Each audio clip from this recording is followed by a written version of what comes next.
Et on va parler de GC aujourd'hui. Alors, donc GC sur les JVM. Donc, je m'appelle Jean-Philippe Bampel, je travaille chez Datadog depuis 3 ans et demi maintenant. Vous pouvez me suivre sur Twitter à ce handle. Donc, en général, je retweet surtout tout ce qui est lié à la performance et les JVM. Et puis, je suis Java Champion et je suis committer sur JDK Mission Control. Pour ceux qui connaissent pas, je vous encourage à l'utiliser avec Flight Recorder, c'est super bien. Mais aujourd'hui, on va parler de GC et j'aimerais déjà commencer par une question. Alors, merci d'être aussi nombreux pour ce talk sur les GC. Qui utilise G1 en production déjà? Ah ouais, pas tant que ça. Vous savez pas quel GC vous utilisez en fait. D'accord. Ok. Alors qui? Alors gardez la main en l'air là pour ceux qui utilisent G1 là. Bah, on voit bien. Ok. Bon, on va dire une grosse moitié de la salle. Et qui n'a jamais eu de problème en production avec G1? Ah oui, il n'y a plus personne. D'accord. C'est normal. Vous inquiétez pas. Ça va bien se passer. Ok. Donc on va parler aujourd'hui de GC, des GC sur l'OpenJDK, la hotspot. C'est ceux que je connais. Les autres JVM, je connais pas. Un petit peu regarder, mais pas tant que ça. Et on va donc voir un peu tous les types de GC qu'on a à disposition sur la hotspot. Il y en a quelques-uns. Et surtout, du coup, avec ce choix, qu'est-ce qu'on va pouvoir faire pour trouver le bon GC qui va correspondre à notre application. Et ensuite, on va voir comment on peut un petit peu améliorer encore, une fois qu'on a choisi notre GC, comment on peut améliorer la performance de l'application et du GC. Donc, les GC du OpenJDK. On va commencer par le plus basique, le Serial GC. C'est un GC qui est générationnel. On va expliquer un petit peu à quoi ça correspond. Qui est single-threaded. Il n'y a qu'un seul thread qui fait le boulot du GC. Stop the world. Alors, stop the world, ça veut dire qu'on arrête, pendant le travail du GC, on arrête tous les threads de l'application.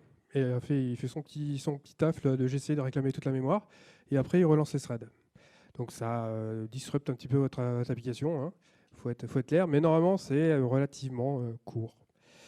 Et ça, c'est pas forcément quelque chose que tout le monde connaît, mais c'est le GC par défaut quand vous avez moins de 2 Go et moins de 2 cœurs sur votre machine. Alors en fait, maintenant, c'est plutôt des conteneurs. On est d'accord. Donc si vous avez un petit conteneur, moins de 2 Go et moins de 2 cœurs, vous n'utilisez pas G1, mais Serial GC. Voilà, c'était fini. Merci. On va voir à chaque fois chaque type de GC, on va aussi voir quelques petites techniques qui sont liées au GC pour comprendre un petit peu comment ça marche et ce qui va nous aider en fait à bien choisir le GC. Il y a de la clim encore là, c'est chaud. Donc, en général, la heap Java, elle est découpée en plusieurs générations quand c'est un GC générationnel. La Young Generation, la Old Generation, et vous avez aussi la partie non-heap, qu'on représente ici par Metaspace, Compress Class Space, et puis aussi d'autres parties natives, comme le code cache, etc. pour le JIT. Mais ce qui va nous intéresser, c'est la Young Generation et la Old Generation.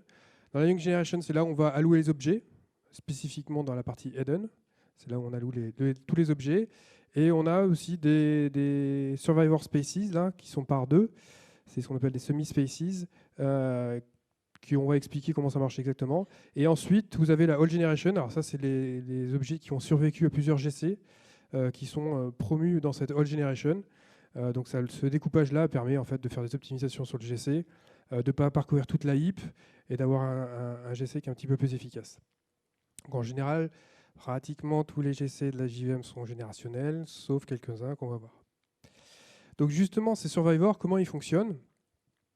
Donc ils ont un rôle double, donc déjà ils sont par paire, et en fait on va switcher les rôles entre chaque cycle de GC. Il y a un survivor space, le S0 par exemple, ça va être la source, là où sont les objets, et le S1, ça va être la destination pour pouvoir copier les objets qui ont survécu à un GC. Donc ça c'est une chose. Ensuite on a chaque objet en fait sur des générations, on a un compte de génération, le nombre de fois de cycle de GC, un objet a survécu. Donc par exemple ici vous avez en vert, donc en vert c'est les objets vivants qu'on a considérés comme vivants, et il y en a un avec un 5, ça veut dire qu'il a survécu déjà 5 cycles de GC. et l'autre a un seul cycle de GC. Et en fonction de ça aussi, on va pouvoir décider si on va garder l'objet dans les survivors ou on va le promouvoir dans la old generation. Donc là, on a en fonction du threshold qu'on a sur le GC, on va dire, bah voilà, quand je suis en train de faire mon GC, à l'âge 5 sur un objet, c'est déjà très vieux, on va considérer que c'est vraiment un vieil objet, donc on va le transmettre, on va le promouvoir dans la old generation, on va le copier dans la old generation à partir de ce survivor. Et ensuite, bah, le 1, ça c'est plutôt un objet jeune, on va juste le recopier dans le survivor de destination, ici ça va être 0, et on le recopie comme ça pour dire, bah, on garde quand même dans la young generation, on va espérer que peut-être au prochain cycle, il sera mort, donc il y aura en gros plus rien à faire. Il n'y aura pas à le recopier en tout cas. Et puis les objets survivants qui essaient de trouver dans l'Eden, on va essayer de les copier dans le survivor destination S0 ici, pour pouvoir les garder encore dans la Young Generation, mais libérer la Eden. Et puis s'il reste encore, si le survivor S0 est plein parce qu'on a trop gardé d'objets qui sont encore vivants, on va promouvoir les derniers directement dans la Old Generation. Donc il y a tout un système de copie en fait d'objets pour les objets survivants, mais les objets morts dans l'Eden, en fait, ça coûte rien, ils sont juste là, on reset l'Eden et puis on va réallouer par-dessus. Donc en fait, les objets morts à l'intérieur, ils nous coûtent rien parce qu'on n'aura pas à les bouger parce que la copie d'objets c'est coûteux, mais ici ils vont rien nous coûter. Donc c'est l'idée de dire que voilà, les objets, la plupart du temps les objets meurent jeunes.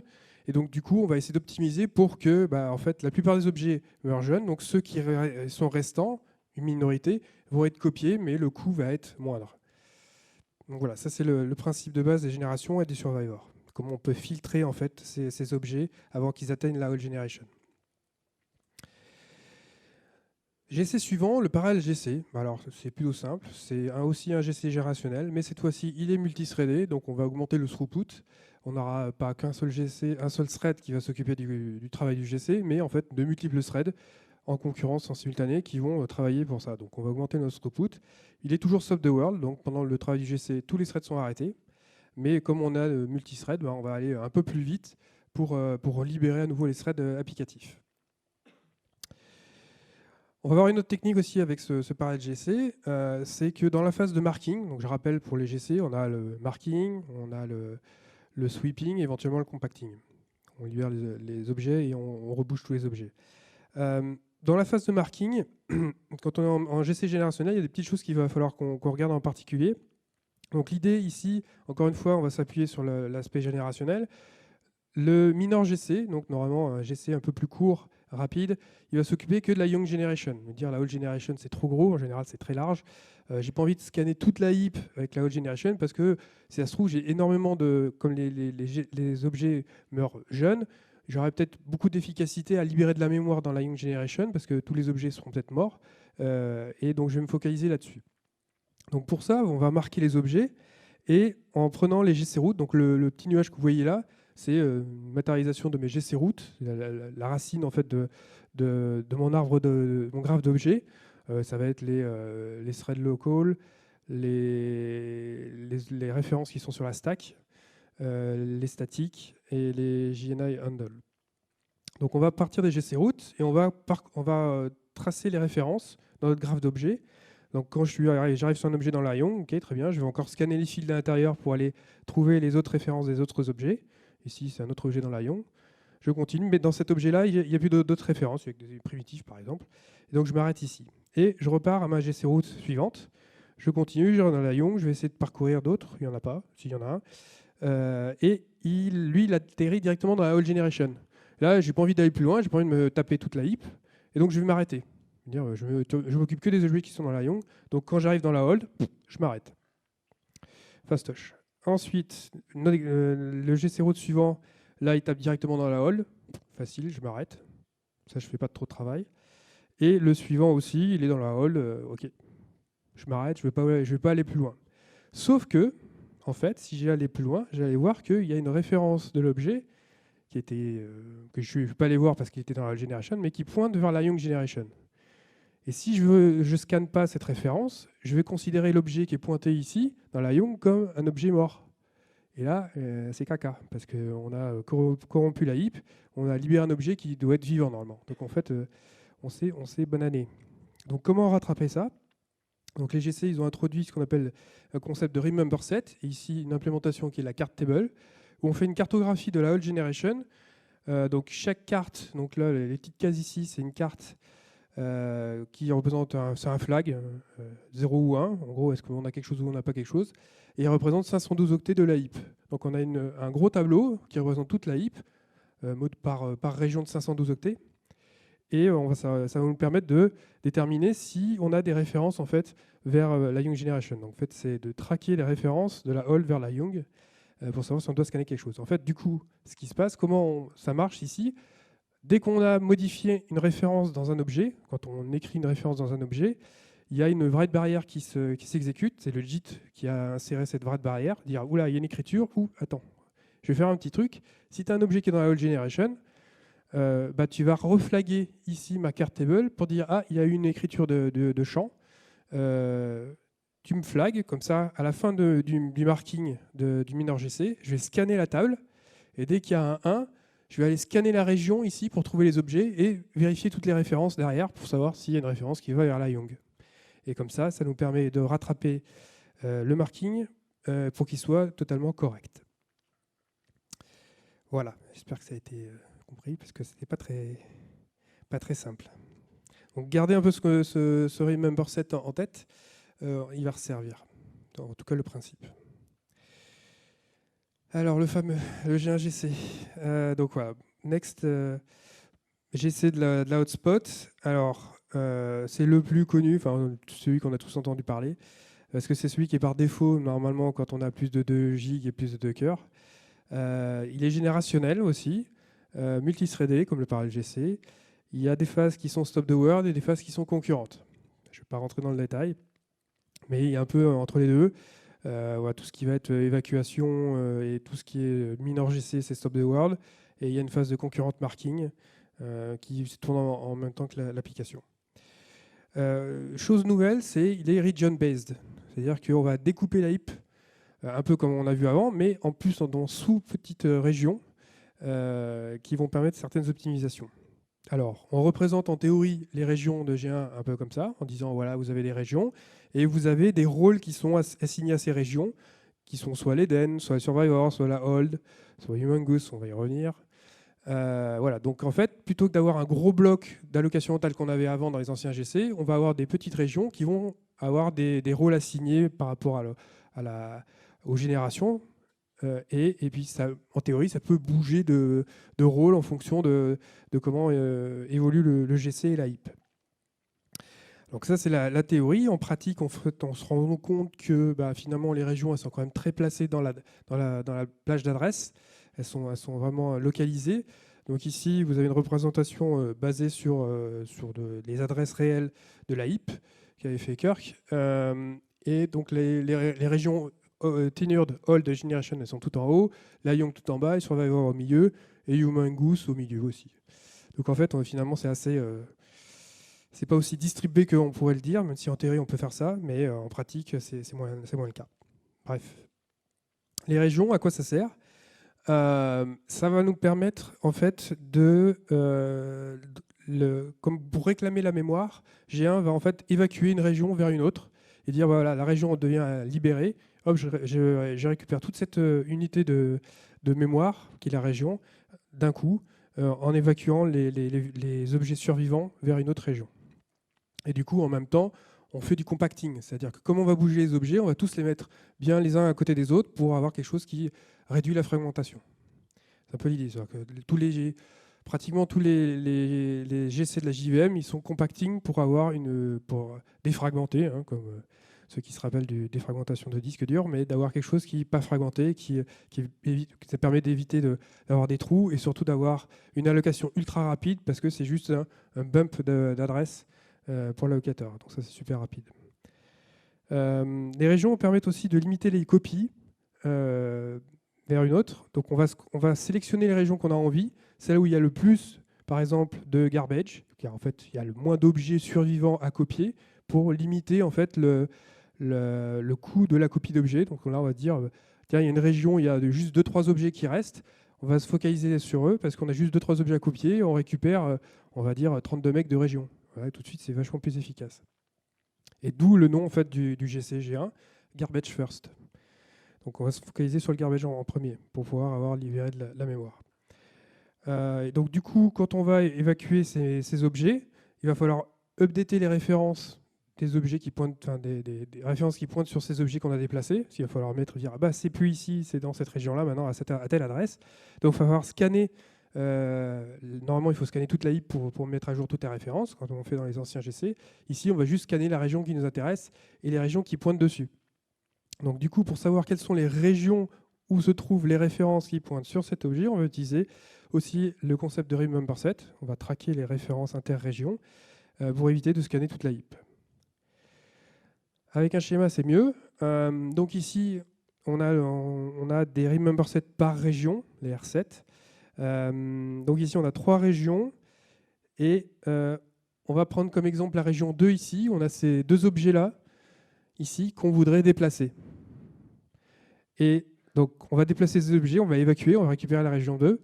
Et pour savoir en fait où sont les références qu'il va falloir mettre à jour qui pointent sur ces objets, on va utiliser les remember set qui vont nous dire ah bah tiens, il y a tel objet c'est dans la région 1 et tel objet c'est dans la région 3. Donc on va après rescanner les régions 1 et 3 pour dire ah, on a trouvé un objet qui pointe là-dedans, on va mettre à jour cette référence. C'est costaud, il faut suivre, hein, c'est pas évident. Ensuite, au niveau des remember set, on va avoir plus ou moins une granularité. C'est là où c'est une complexité de G1, c'est qu'on peut avoir une granularité très fine pour dire bah, tel objet, il est référencé par tel objet à telle adresse, donc ça c'est super fin. Ou bien on peut arriver dans l'extrême inverse où voilà, on sait vaguement qu'une référence se trouve dans cette région, maintenant démerde-toi pour la trouver dans la région. Si on a trop d'objets qui pointent vers le même, par exemple.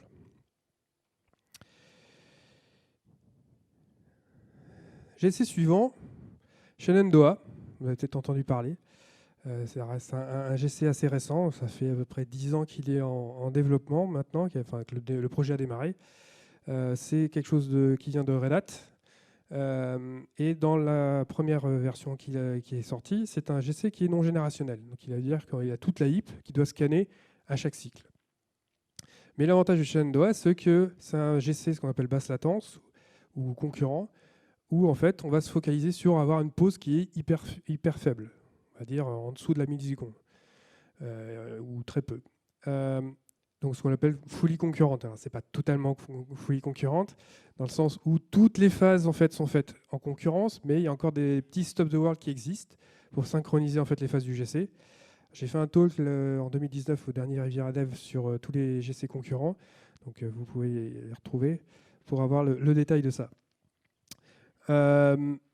Il est region-based comme G1. En fait, vous pouvez même voir Shenandoah comme un G1 où on a mis l'évacuation des objets en concurrence. Donc voilà. Les challenges en fait, d'avoir justement cette évacuation concurrence, c'est-à-dire qu'on va bouger des objets d'une région à l'autre en même temps que l'application est en train de modifier le graphe, allouer des objets et changer les références, etc. Donc c'est un truc assez complexe à gérer. Donc comment est-ce qu'on peut s'assurer que l'évacuation se passe bien et que l'application ne tape pas sur un objet qu'on a bougé dans une autre région. Donc pour ça, on va utiliser ce qu'on appelle une read barrière. Alors maintenant, dans l'implémentation, c'est ce qu'on appelle une load barrière. La subtilité n'est pas facile à comprendre, mais on va passer ici. Donc à chaque fois qu'on va charger un objet pour pouvoir accéder à son champ, on va vérifier que l'adresse de cet objet est bien correcte. Et que si ce n'est pas le cas, on va fixer cette référence en utilisant les informations qui se trouvent dans le header pour fixer la bonne adresse. C'est pour ça qu'on a ce concept de self-healing, c'est-à-dire que quand votre application, votre thread applicatif va accéder à un objet qui a été déplacé, il va dire « Ah, je ne suis pas à la bonne référence, je vais chercher où est la bonne référence, et ensuite je fixe ma référence maintenant pour que la prochaine fois, le prochain accès se passe bien sur le bon objet. » Donc on va aider les threads GC, parce que les threads GC en concurrence, eux, ils vont essayer de le faire, mais si ça se trouve, vous êtes arrivé avant le GC, enfin en tout cas le thread de GC, et donc vous pouvez fixer vous-même et aider le GC à faire ce travail. Donc c'est comme ça qu'ils arrivent à peu près à gérer cette évacuation concurrente. Et au final, on a le dernier GC qu'on va présenter ici, c'est ZGC. Alors ZGC, c'est aussi un GC qui est non générationnel actuellement. Sachant que dans la JDK 21 qui va sortir en septembre. Il y a un mode maintenant qui est générationnel. Ils ont quasiment réimplémenté tout le GC en mode générationnel, tellement ça a fait de changements. Mais bon, actuellement, si vous utilisez les JDK actuels, il n'est pas générationnel. Ça veut dire que vous scannez aussi toute la heap à chaque cycle. Mais il est concurrent, donc pareil, avec des latences, des pauses qui sont très faibles, en dessous de la milliseconde. Donc vraiment, vraiment intéressant. Et aussi region-based. Donc maintenant, tous les modernes GC sont en region-based. Il n'y a pas de surprise de ce côté-là. Une des différences, on va dire, de ZGC par rapport à Shenandoah, c'est qu'ils utilisent ce qu'on appelle le concept de colored pointers. On va stocker en fait des métadatas directement dans l'adresse de la référence de l'objet, parce qu'en fait, il marche qu'en 64 bits, et en 64 bits, en fait, on a un espace d'adressage qui est monstrueux, et que même Linux n'utilise pas tout, ils utilisent environ 45, je crois 44 ou 45 bits d'adressage, et 44 bits d'adressage ici pour ZGC nous fait 16 terabytes. Alors que maintenant qu'on est dans des conteneurs qui sont tout petits, de toute façon, on est large. Et donc, ces 44 bits d'adressage, c'est quelque chose qu'on ne touche pas, mais derrière, il y a une vingtaine de bits qui servent à rien, absolument à rien. Donc, on va utiliser en fait ces bits qui sont à la fin, on va dire, de l'adressage pour stocker des trucs en plus qui vont aider le GC à maintenir en fait une cohérence dans l'object graph. Donc, on a 4 bits pour les métadatas, le mark 0, le mark 1, pour savoir en fait si l'objet a été marqué pour le cycle courant ou pour le cycle suivant. Et le remapped pour savoir est-ce que l'objet a été déplacé. Et du coup, s'il est déplacé, ça veut dire qu'il va falloir qu'on aille chercher la nouvelle adresse dans une table à part et après fixer, comme pour Shenandoah. Ensuite, on a un bit de finalizable, ça c'est pour le cas particulier des finalizers, que personne n'utilise, on le sait bien. Donc voilà, ça c'est les petites particularités de ce GC. J'entre pas dans les détails, on a plein d'autres choses à faire. Maintenant qu'on a vu à peu près tous les types de GC, je passe sous Epsilon, c'est pas un GC, on va devoir savoir quel est celui qu'on va utiliser. Alors je pense que la plupart du temps c'est utiliser celui par défaut G1. Mais en fait, on peut voir qu'il y a des choses qui sont plus optimisées que d'autres. Donc d'abord, pour savoir quel est le GC qu'on va utiliser, il faut identifier quel type de workload vous avez pour votre application, quel type d'application vous avez. Alors, moi, j'identifie que 2 types de workload à débattre, mais pour moi, ça n'en est que 2 grandes catégories. Ceux qui sont orientés en fait throughput, donc ça va être tout ce qui est job qu'on fait en tâche de fond, en batch. Donc on fait des processing step by step, où on traite en général un gros volume de données et on n'attend pas une réponse de l'utilisateur derrière. Enfin, en tout cas, pas directement. C'est quelque chose qu'on tourne par exemple la nuit ou ce genre de choses, les batchs, genre de choses. Comme exemple, on a par exemple des Job Spark, des Kafka Consumer Producer, en général, c'est beaucoup de données, quelque chose qu'on n'a pas directement avec l'utilisateur. Tout ce qui va être intex, c'est-à-dire que vous recevez plein de données d'un côté, vous recevez plein de fichiers CSV dans votre système et vous devez les traiter, etc. Des ETL, voilà, ce genre d'application que j'appelle donc batch ou throughput oriented. Ça, c'est un type d'application. Le deuxième type d'application, c'est les latency sensitive. Donc là, vous allez retrouver tout ce qui va être microservices, tout ce qui est à base de request response, HTTP, gRPC et même des bases de données. Donc tout ce qui va être un peu en résultat direct avec l'utilisateur. Donc ça peut être par exemple avec les bases de données, Cassandra, vous avez besoin d'avoir des queries qui sont un peu rapides, qui donnent une latence, on va dire, de moins d'une centaine de millisecondes. Ça reste quand même du latency sensitive parce que vous avez un utilisateur derrière qui attend quelque chose, donc il ne faut pas passer plusieurs secondes pour répondre. On va essayer d'éviter ça. Donc ça, c'est ce que je considère comme latency sensitive. Une fois qu'on a identifié notre workload, on va essayer de trouver le GC qui va être approprié. Donc pour ça, j'ai fait 2 types de benchmark. Donc un benchmark qui est plus orienté throughput. Donc comme je travaille avec JMC, j'ai utilisé ce que j'avais sous la main. J'ai pris des fichiers Flight Recorder, donc des enregistrements en fait, d'événements de la JVM. J'en ai pris une dizaine. Et puis j'ai pris ma librairie de JMC pour parser en fait, ces fichiers. Donc comme si vous aviez un CSV et que vous voulez parser le CSV que vous avez reçu. Et je tourne ça sur la dizaine de fichiers, sur un nombre de fichiers prédéfinis. et je calcule le nombre de secondes, en gros, que ça me prend pour faire tout ça. Vraiment du traitement batch. Et je le fais tourner avec différents GC. Donc j'ai pris G1 parallèle, Z et Shenandoah, et voilà ce que ça me donne en résultat en termes de nombre de secondes passées pour exécuter tout ça. Donc on a G1 qui fait un peu plus de 2 minutes, et les autres GC qui font un peu moins. Donc ici, le grand gagnant, c'est parallèle GC. C'est pas non plus une surprise, il est fait pour ça. Il est taillé pour du throughput. Voilà. Donc j'ai analysé quand même un peu plus loin ce qui se passait, surtout sur G1, parce que dire oh, bah, G1 il est quand même dans les choux, pourquoi? Oui, c'est une bonne question. Il faut se poser pourquoi est-ce que G1 est dans les choux. Donc j'ai utilisé donc GC Easy qui donne vous lancez les GC logs en fait dans ce site web et ça vous fait une analyse des GC logs, donc assez pratique d'avoir comme ça des keys métriques sur votre log GC. Et ce qui m'intéresse ici, c'est le throughput qu'on voit en 1 là-haut. On a 85% de throughput. Alors throughput ici, ça veut dire quoi? C'est le temps passé dans l'application versus le temps passé dans le GC. Donc ici, ça veut dire qu'on a passé dans l'application 85% du temps et les 15% restants en GC. Donc ici, clairement, c'est pas bon. 85%, c'est pas vraiment très bon. On a les latences des pauses GC. On a un average de 76 millisecondes, un max pause qui est 197. Pour G1, c'est pas mal. Hein. Par défaut, c'est 200 millisecondes le max, normalement. C'est un soft goal. Mais voilà, donc c'est plutôt attendu, on va dire. Il n'y a rien qui choque. Mais bon, 15% dans le GC, ça fait quand même beaucoup. Il y a la répartition des GC, mais c'est pas très important ça. On a une petite aussi analyse en fait par type de GC, par phase de GC. Le total time, en fait, 20 secondes passées dans le Young GC. Là, par contre, c'est beaucoup. Sur 2 minutes, on passe 20 secondes. C'est mes fameux 15%. Et on a 244 GC Young ici. Donc ça fait beaucoup. Et on compare ça avec le parallèle GC, donc lui qui a bien performé. On voit bien ce throughput 97%.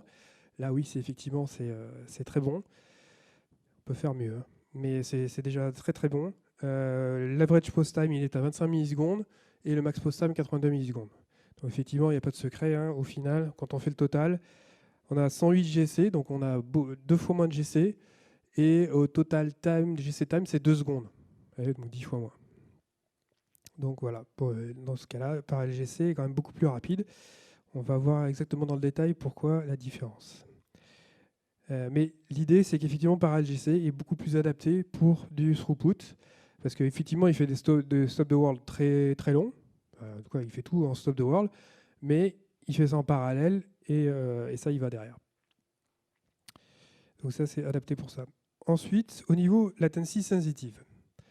Alors là, j'ai pris, c'est pas Quarkus, hein, mais j'ai pris Spring Pet Clinic Demo App. Parce que c'est ce que j'utilise partout pour faire mes benchmarks. Ça reste une application avec un framework imposant qui fait des trucs. Et j'ai envoyé des requêtes et j'ai attendu la réponse. Voilà, j'ai calculé la latence de ça, j'ai fait les percentiles en fait, des latences de chaque requête. Et j'ai fait ça bien sûr avec les GC à ma disposition.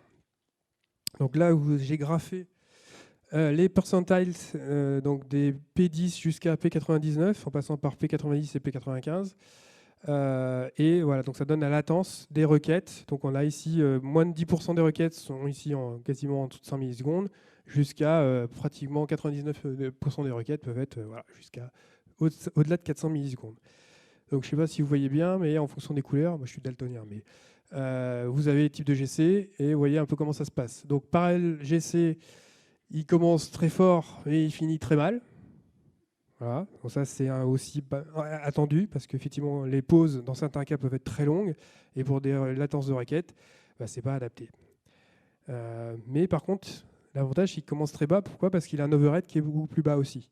En termes de gestion de GC et de tout ce qui va être les bras de barrière, etc., il est beaucoup plus faible. À côté de ça, on a G1, le bleu, qui, lui, commence très mal. C'est relatif, hein, c'est pas non plus énorme. L'échelle de latence est à logarithmique ici, c'est pour ça que ça fait des sauts pas possibles. Ça permet de bien mettre en évidence les différences entre les percentiles. Et il finit moyennement, on va dire. Et ceux qui s'en sortent le mieux, c'est les Shenandoah et ZGC, qui sont eux taillés en fait pour ce genre d'application au final, hein, application web, request response, latency sensitive, où là, voilà, ils arrivent moyennement, mais ils arrivent très bons à la fin sur les derniers percentiles. Donc si vous voulez avoir une garantie, une SLA sur vos requêtes, temps de requêtes ici, il faudra privilégier ce genre de GC parce qu'ils sont vraiment taillés pour ça, où on a vraiment qui permettent en fait de limiter la casse sur vos temps de pause. Alors j'ai pris la liberté pour ce test de rajouter un autre GC qui ne fait pas partie du hotspot, mais qui fait partie de la JVM Azul. C'est le C4, c'est l'algorithme le GC C4, qui performe, on va dire, aussi bien que ZGC. Alors c'est normal, ZGC est un clone de C4 en fait, mais celui-ci est générationnel. Donc C4 est générationnel alors que ZGC n'est pas générationnel. Cela dit, effectivement, les latences sont... il y a une grosse différence de latence. Et je ne l'attribue pas, alors personnellement, hein, je ne suis pas allé plus loin que ça, j'ai juste lancé le test, mais personnellement, je ne l'attribue pas au GC en soi, mais le compilateur, le JIT compiler qui est utilisé par Azul n'est pas le même, ce n'est pas C2 que la hotspot. C'est un JIT qui a été réécrit basé sur LLVM. Alors LLVM, c'est foutrement long à compiler, mais derrière, le code généré est beaucoup plus efficace. Ce qui fait qu'on a quelque chose qui est beaucoup plus performant, à mon avis, ici, avec des temps meilleurs. Et l'overhead aussi de C4 est un peu plus faible peut-être que ZGC. Mais je pense que c'est la qualité du code qui est généré qui fait la différence ici. Donc, Azul, c'est la JVM qui s'appelle Zing, enfin qui s'appelait Zing, et maintenant qui est Azul Prime. C'est une JVM qui est commerciale. Okay. Mais vous pouvez tester, il y a une image Docker qui est disponible sur Docker Hub, que j'ai utilisé ici, pour faire des tests et voir si vous avez quelque chose d'intéressant à gagner là-dessus. Et après, est-ce que cette différence de performance, c'est le prix à payer pour la licence commerciale de cette JVM? Je vous laisse juger là-dessus et faire vos tests. Donc maintenant qu'on a choisi notre GC, en fonction de notre workload, comment est-ce qu'on va pouvoir tuner un peu tout ça? Donc on va commencer par le parallèle GC. En fait, c'est mon préféré au final. Pourquoi? Parce qu'il est vraiment simple à raisonner. On a vraiment la simplicité relative de ce GC fait que finalement, il est très simple très déterministique et très simple de pouvoir le tuner et d'arriver à quelque chose qui est vraiment intéressant. Donc l'idée principale pour tuner par LGC, c'est d'éviter en fait, de cette promotion en fait, des objets Young vers la hold. Parce que c'est ça qui est coûteux en fait, dans le temps du GC, ça va être de copier ces objets qui sont survivants vers les survivors ou vers la hold generation, comme on a vu au tout début. Et ainsi, en fait, parce que tous les objets qu'on va promouvoir dans la hold generation, c'est d'autant d'objets qui vont nous rapprocher du full GC. Et le full GC dans Parallel GC, oui, c'est quelque chose qu'on va vraiment éviter parce que c'est coûteux. Alors que le minor GC, c'est relativement bon, surtout si on a beaucoup d'objets qui sont à courte vie, parce que ça va coûter rien. Donc l'idée, ça va être justement de réduire cette promotion, et on fait ça par ajuster la taille de la Young pour atteindre ce but. Et ici, il ne faut pas falloir hésiter à augmenter la Young de façon bien proportionnée, voire au-delà de la moitié de la heap. Donc si vous avez 32 gigs de heap, n'hésitez pas à foutre 16 gigs de heap sur votre Young. Parce que derrière, en fait, vous aurez plus de temps pour que les objets meurent dans la Young, et donc que le GC fasse pas grand-chose, que si vous la faites toute petite. Et mécaniquement aussi, vous aurez une fréquence de GC qui sera moindre. C'est-à-dire que plus vous augmentez la Young, mécaniquement, moins vous aurez de fréquence de GC. Et donc, voilà. Donc, en vrai, on peut se dire, oui, mais si mon GC et ma Young est plus petite, je vais passer aussi moins de temps dans la pause. Le fait est que plus vous élargissez, plus vous aurez en fait un amortissement en fait, du coût du GC. Parce que avoir un GC beaucoup plus fréquent, ça va donner aussi le temps de pause des threads. Ce n'est pas immédiat, il y a aussi un temps de pause des threads. Faire tout le marking, etc. Ça a un coût fixe. Et d'augmenter la Young et diminuer la fréquence va permettre d'amortir ce coût fixe sur le long terme. Donc n'hésitez pas vraiment à augmenter la Young. D'ailleurs, pour mon exemple, mon benchmark, c'est ce que j'ai fait. Même si le Parallel GC était très bon dans ce cas-là, je l'ai relancé en ayant... Alors je crois que j'avais 4 gigs de heap au maxi. Et il m'avait foutu 1 gig de Young. Là, j'ai mis 2 gigs de Young, la moitié. Et on a gagné encore quelques pourcentages derrière. Donc je suis passé de 108 secondes à 104 secondes pour le Parallel Tuned. Donc déjà, il était très bon à 97%. Là, on est arrivé, je crois, à 98 ou 99% d'efficacité sur ce coup-là. Donc voilà, du coup, c'est assez simple de voir. L'idée aussi qu'il faut retenir, c'est que quand vous avez une transaction et que vous avez des objets qui ont été alloués et qui sont retenus pendant votre transaction, si vous avez un GC qui est au milieu, bah, tous les objets qui sont in-flight, qui sont en vivant, ils risquent d'être promus dans la hold. Et donc, vous allez vous rapprocher du full GC. Alors que si votre Young Generation est plus grosse, vous avez le temps que la transaction se finisse. Et une fois que la transaction est finie, bah, tous les objets vont devenir dead, c'est-à-dire qu'ils seront morts. On va pouvoir en fait les réclamer avec quasiment zéro coût pour ça. Donc du coup, en augmentant les Young, on a plus de chances que la transaction se finisse, que notre traitement se finisse, et que du coup, le GC puisse réclamer ça avec un coût très faible. Ça, c'est l'idée pour pouvoir les GC. Pour G1, là, on arrive dans les choses un petit peu plus compliquées, les Humongous. Alors, Humongous Object, c'est quelque chose qui est vraiment difficile pour G1 à gérer, parce que ça va créer de la fragmentation. C'est des objets qu'on ne va pas pouvoir déplacer. Alors, un objet Humongous, c'est quoi? C'est un objet qui va faire plus de la moitié d'une taille de région. Alors, les tailles de région en G1, elles sont relativement dynamiques en fonction de la taille de heap que vous mettez. Donc ça peut, ça scale, je crois, entre 2 MB et 32 MB maxi. Donc en fait, ils essaient de trouver une taille qui est au plus juste pour ne pas dépasser les 2048 régions au total. Et en fait, si vous avez une région qui fait par exemple 4 MB, si vous avez un objet, un buffer en général, un tableau qui fait plus de 2 MB, il va être considéré comme Humongous. Donc la région va être dédiée pour lui. Il n'y aura que cet objet-là qui sera dans la région. Et on va on va dire que cet objet Humongous, on ne va pas le bouger parce que c'est trop coûteux, c'est trop gros. Et voilà, donc du coup, le GC va passer à travers ces régions-là, ne rien faire, ne pas déplacer. Et puis quand il est mort, bah, ok, on récupère toute la région. Le problème, c'est que ça crée de la fragmentation. Si vous avez un objet qui fait juste au-dessus de 2 MB sur votre région de 4 MB, bah, le reste de la région ne sera pas réutilisé pour allouer des objets. Donc si vous avez beaucoup d'objets qui sont Humongous, vous allez les retrouver avec la moitié de la heap qui sera remplie de Humongous et l'autre moitié de la heap qui ne sera pas possible d'utiliser. Et du coup, il va dire « Ah bah, j'y arrive plus, full GC, boum ». Donc du coup, le fait aussi d'allouer des objets Humongous va aussi faire un check supplémentaire qui va déclencher des GC prématurément. Vous pouvez voir ça dans les logs. Vous avez une cause de GC et qui vous dit, voilà, vous avez la cause de GC, c'est Humongous Allocation. Ça peut être un bon int pour dire que bah, vous allouez beaucoup de Humongous Objects, ce sont des buffers, c'est du JSON ou des fichiers JFR par exemple.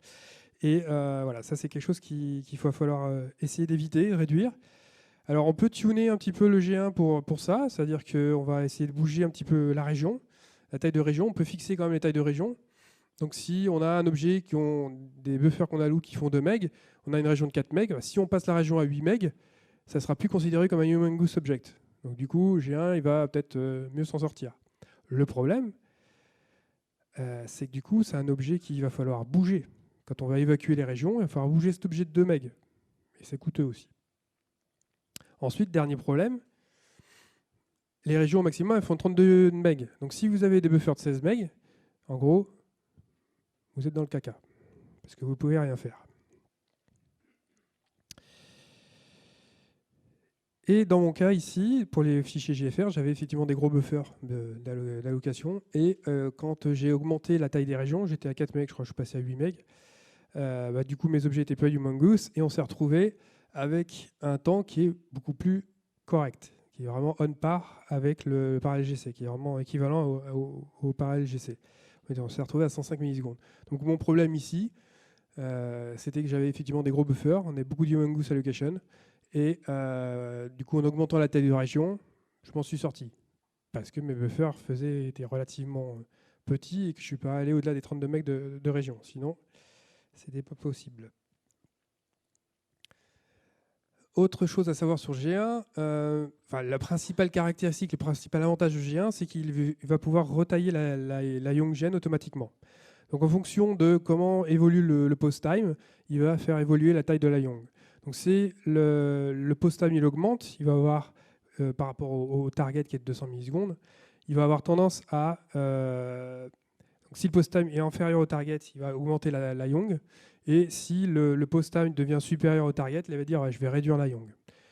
Le problème, c'est que quand on a tendance à dépasser les 200 millisecondes qui sont données par défaut, il a tendance à réduire la Young, mais de façon agressive, jusqu'à 5% de la taille de la heap.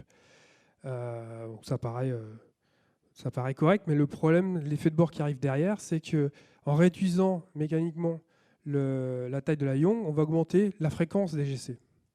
Et comme je vous l'ai dit, si on augmente la fréquence des GC, ça va aller de plus en plus vite pour les GC, et par rapport à votre transaction, vous n'aurez pas le temps de finir votre transaction, et tous les objets vont rester en mémoire. Et ils vont être promus dans la Old Generation aussi. Et donc, du coup, on se retrouve à copier plein d'objets, parce qu'on a plein d'objets qui sont survivants. Ça va augmenter le temps de pause, et du coup, c'est pire. Donc, augmentation de la fréquence des GC, augmentation des temps de pause, et ça se trouve, on va re-overshooter le goal qu'on lui a mis de 200 millisecondes à cause de ça. Donc, j'ai eu des cas là-dessus. C'est assez classique sur G1. Donc, le workaround, pour le contournement de ça, c'est de fixer un peu plus la Young Gen. Donc, par exemple, faire un minimum qui est plus haut, 5, 10, 15%. Vous pouvez utiliser le new size pour ça. Ou un maximum aussi pour la Young, si ça vous dit. Je n'ai pas vu de cas intéressant pour ça, mais ça peut être aussi quelque chose qu'on peut faire. Mais si vous faites les deux, vous fixez la taille de la Young. Et là, du coup, vous perdez le bénéfice de G1. Et du coup, même vous dire, bah, si je fais ça, pourquoi ne pas utiliser par LGC? Parce qu'au final, le gros avantage de G1, c'est cette heuristique sur la new size qui permet d'ajuster le temps de pause. Enfin, le dernier paramètre qui est le principal normalement pour tuner G1, c'est le max GC pause time, enfin le max GC pause mini, pardon, qui gère le target pause. Par défaut, c'est 200 millisecondes. Si on veut avoir quelque chose qui est plus throughput oriented, on va augmenter ce temps de pause, par exemple 500 millisecondes, 1 seconde. Parce que là, du coup, il va passer plus de temps il va pouvoir accepter beaucoup plus de choses. La Young Gen va augmenter et on va se rapprocher de ce qu'on fait sur pareil GC. Ou bien, on veut avoir quelque chose de temps pause beaucoup plus bas. Et donc, on va réduire le temps de pause pour essayer d'avoir quelque chose qui est plus low latency. Donc, malheureusement, en dessous de 50 millisecondes, c'est vraiment difficile d'atteindre quelque chose avec G1. Donc voilà. Si on passe sur Shenandoah, donc si on a un workload qui est latency sensitive, qu'est-ce qu'on peut faire pour tuner un petit peu Shenandoah? Donc, ce qu'il faut comprendre, c'est comme tout est en concurrence, l'allocation va se faire en concurrence du cycle de GC. Donc, si vous allouez plus vite que le GC est capable de récupérer de la mémoire, à la fin, ça se passe mal. Parce que du coup, on va finir en full GC, dans le pire des cas.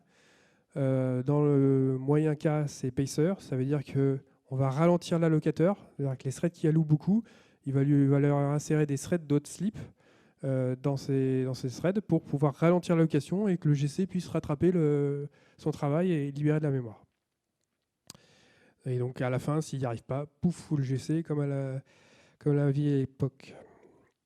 Donc pour ça, pour compenser, ce qu'on va faire, c'est qu'on va augmenter la taille de la heap pour pouvoir avoir le temps justement que le GC puisse rattraper l'allocation et récupérer, parce qu'on récupère la mémoire en bougeant les régions, en bougeant les objets des régions, et on récupère les régions. Et où on va mettre plus de corps à disposition du GC, parce que comme il est en concurrence de l'application, vous avez les threads de votre application qui utilisent des corps, mais vous avez les threads du GC qui tournent en parallèle et qui vont utiliser des corps. Donc si vous avez peu de corps et que le GC en fait, se dispute les corps avec votre application, bah, le GC n'aura pas assez de temps pour pouvoir récolter les régions et la mémoire. Donc d'avoir quasiment des corps dédiés au GC, ça va vous permettre d'avoir un GC qui sera beaucoup plus efficace et au détriment bien sûr du nombre de corps que vous avez. Ça veut dire que vous allez consommer plus de ressources en fait, sur votre cluster, par exemple Kubernetes. Mais derrière, vous aurez des temps de pause qui matcheront votre SLA. Donc pareil, c'est toujours un trade-off entre les ressources qu'on va utiliser et le SLA que je veux atteindre. Il n'y a pas de magie. La particularité de Shenandoah, c'est que les régions sont récupérées, sont libérées qu'à la fin du cycle de GC. Il faut qu'il ait vraiment fait tout le cycle de GC, donc le marking, l'évacuation et la mise à jour des références. C'est ça qui est le plus important, c'est qu'une fois qu'on a bougé les objets, il faut mettre à jour les références en concurrence. Et une fois que les références ont été mises à jour, c'est là où on va pouvoir dire la région va être réclamée parce que plus personne pointe dessus. Donc il faut vraiment attendre la fin du cycle pour que la région soit réclamée. Donc du coup, ça peut être assez long, parce que comme tout est en concurrence, c'est pas juste quelques millisecondes, ça peut prendre centaines de millisecondes, voire secondes, parce que lui, il n'est pas dans le rush, on va dire, et il fait ça en concurrence. À la différence de Z, donc là, les principes sont les mêmes pour le tuning. Il faut faire attention à la location rate pour ne pas aller plus vite que le GC. Lui, par contre, il ne fait pas de full GC. Il fait ce qu'on appelle des allocation stall. Donc, vous pouvez peut-être voir ça dans les logs GC. En fait, il arrête les threads qui allouent. Il dit non, arrête d'allouer, c'est pas la peine. Il n'y a plus de région derrière, donc arrête-toi. Donc, il les met en pause, en fait, jusqu'à qu'une région soit libérée. Donc là, pareil, le tuning, ça va être augmenter la heap, augmenter le nombre de cœurs disponibles pour les GC, pour que le cycle se finisse plus rapidement. Mais à la différence de Shenandoah, c'est là où je préfère un petit peu Z, c'est que lui, à partir du moment où il a déplacé les objets d'une région à l'autre, une fois que les objets sont plus dans la région, on peut directement libérer la région. Pourquoi ? Parce que les informations en fait, de la nouvelle adresse ne se trouvent pas dans la région comme Shenandoah, mais dans une table qui est à part et qui donc permet de récupérer la région toute seule. Et dès qu'il y a un objet qui va pointer sur la région qu'on avait libérée, il va utiliser l'adresse qui se trouve dans la table qui est en dehors pour aller trouver la bonne région. Donc il peut directement récupérer la région et ça se fait beaucoup plus rapidement. Donc en fait, même en poussant le vis au maximum, c'est-à-dire qu'il suffit d'avoir une région de libre pour démarrer le cycle, pour qu'en fait, il est capable de récupérer toutes les régions sans problème. Voilà, du coup, c'est un peu plus simple pour ZGC pour gérer ce truc-là. Il est moins sujet à des longs cycles de GC sans pouvoir récupérer de la mémoire.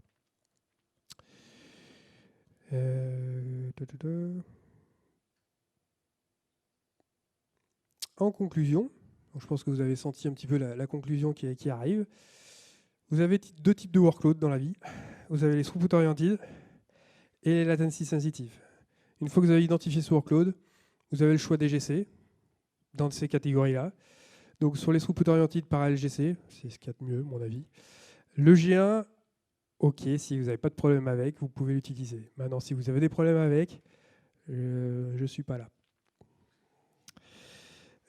Pour les latency sensitive, là vous avez le choix aussi, Shenandoah Z, ma préférence va vers Z, même vers C4 en fait, parce que le GC est beaucoup plus mature, générationnel, et parce que moi, ça fait 10 ans que j'ai travaillé avec, donc là-dessus j'ai aucun problème. Et je vous encourage donc à tester au moins C4. Mais voilà, dès que vous avez, en gros, dès que vous avez des microservices, parce qu'avec la dépendance des microservices de requêtes HTTP, toute la dépendance des microservices et latency sensitive, tout ce chemin critique. En fait, dès que vous avez ces microservices, moi je vous encourage à utiliser un latency sensitive GC, type Z ou Shenandoah, pour ça. Shenandoah, c'est vrai que j'en parle pas trop, mais Shenandoah est comme un GC qui est un peu plus tout terrain, dans le sens où il n'utilise pas des fonctionnalités de l'OS très bas niveau et il va pouvoir fonctionner sur un Win32 en 32 bits ou sur du ARM 32 bits, 64 bits. Là-dessus, il est beaucoup plus tout terrain. Alors que Z, c'est du Linux. Il fait Windows et ARM aussi, Z, mais c'est du 64 bits obligatoire. Cependant, Shenandoah, il y a une version générationnelle là aussi qui arrive et ils sont en train aussi de faire des modifications pour que les adresses de pointeurs ne soient pas dans la région qui a été évacuée, mais pareil que Z, dans une side table. Donc on a tendance à voir Shenandoah qui converge vers Z. Comme quoi. Alors, je vous ai tous teasé sur le fait que G1 c'était de la merde. Alors je vais expliquer un petit peu en détail aussi pourquoi. Moi je trouve que G1 c'est pas forcément le bon choix, en conclusion.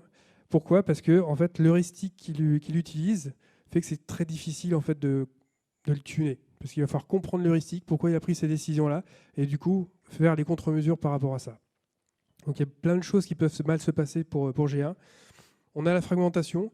Alors, au-delà des humongous que vous avez expliqué, que ça vous prend la moitié de la région et que du coup, vous ne pouvez rien faire avec, on a une fragmentation inhérente sur le fait que quand une région est quasiment pleine, on va dire 80%, 85%, d'objets qui sont vivants et qu'on va, si on veut récupérer les 15%, on va falloir déplacer tous ces objets-là. Bah, cette région est trop coûteuse selon l'heuristique de G1 et dire bah non, je ne vais pas considérer cette région et je vais utiliser peut-être une autre ou rien du tout. Et je vais m'arrêter à jamais évacuer ces objets-là pour récupérer les 15% d'allocation. Donc du coup, il y a certaines régions qui ne vont pas libérer et donc on va avoir une fragmentation inhérente à ça. Il y a une complexité dans l'algorithme qui fait que, par exemple, la gestion des remember sets, leur granularité, les barrières que ça rajoute dans le JIT code, les threads qui sont dédiés à aller gérer toutes les modifications de référence. Donc il y a des refinement threads avec des zones green, yellow, red pour savoir comment elle est queue et comment on doit dépiler. Est-ce que c'est le GC thread qui va le faire? Est-ce que c'est l'application thread qui va aussi dépiler ça? C'est un bordel. Donc si vous avez des problèmes avec ça, alors démerdez-vous. Du coup, quand vous avez des evacuation failures, ça retombe en full GC. Et du coup, bah voilà, vous retombez en fait dans les travers qu'on avait dans le parallèle GC. C'est très long. Alors depuis JDK10, il est multithreadé, mais en JDK8, pour ceux qui sont encore sur JDK8, vous avez perdu. C'est single thread le full GC sur G1. Ça fait très mal. Je passe un peu tous les détails. Le Young-Gen dynamique, on l'a vu. Les réductions drastiques sur le mineur GC avec le storm que ça fait derrière, la tempête derrière. Les Human Language Allocation, vous avez vu, c'est critique en fonction des types d'applications. Donc, c'est quelque chose à prendre en compte. Voilà. Donc, en gros, si ça se passe bien avec G1, vous avez gagné. Si ça se passe mal, changez. Je vous ai mis les références pour construire cette présentation. Donc, ça ne vient pas de rien. Vous avez toutes les références ici. Je vous enverrai les slides sur Twitter. Et avec ça, voilà, je vous remercie de votre attention. Et s'il y a des questions.